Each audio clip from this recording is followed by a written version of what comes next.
I first found out about the program when I was in college. I had just graduated from college. This is back in 1995, and I was thinking about how I could save myself a whole bunch of time without having to fill out applications and send out resumes.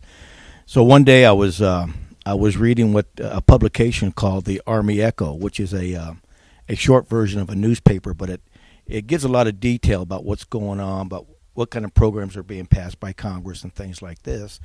And I happened to read in there about the Troops to Teacher program. So I filled out the application.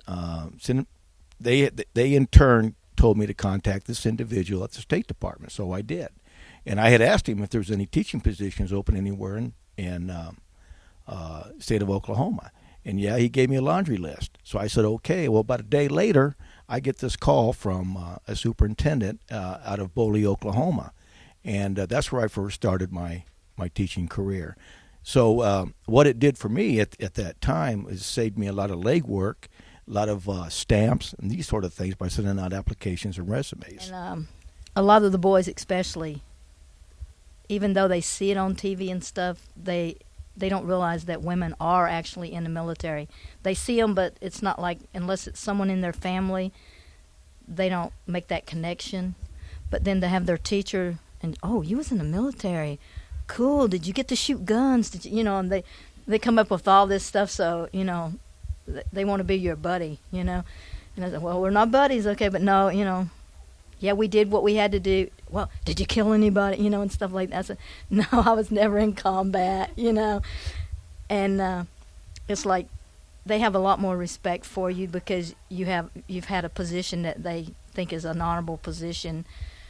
And when I tell them I've traveled all over the world, and it's like I tell them, I says, I've actually been in all the oceans except one, and they go, well, why didn't you go in that one? I says, because it was too cold. I've never been in the Arctic Ocean. It's too cold, Why do I love teaching? One of the things I get out of all of this is watching the young ones grow up and how they mature. Just like these students over here to my right. Last year they were freshmen. And I have freshman classes. 90% of my students are freshmen. Now these young adults are sophomores. Last year they would have been climbing the walls and running off the ceiling. This year they're a little bit more mature. And that's what I love. I watch them grow up. And then you watch them come back. They come back 3 years later, 5 years later. They've been in the military, or they're in the military now. We have several students here from Crooked Oak that have been both to Afghanistan and to Iran, and they've been to Bosnia and Herzegovina. They've been to those places that we talked about in geography as a freshman. And I think that's a meaningful thing to me, is teach them about these things, then they go out and do it. And you love them all. Some of them get on to you. We're just one big happy family. Going through the service, the career time that we spent in the military, at least for myself anyway, we spent an awful lot of time protecting the country.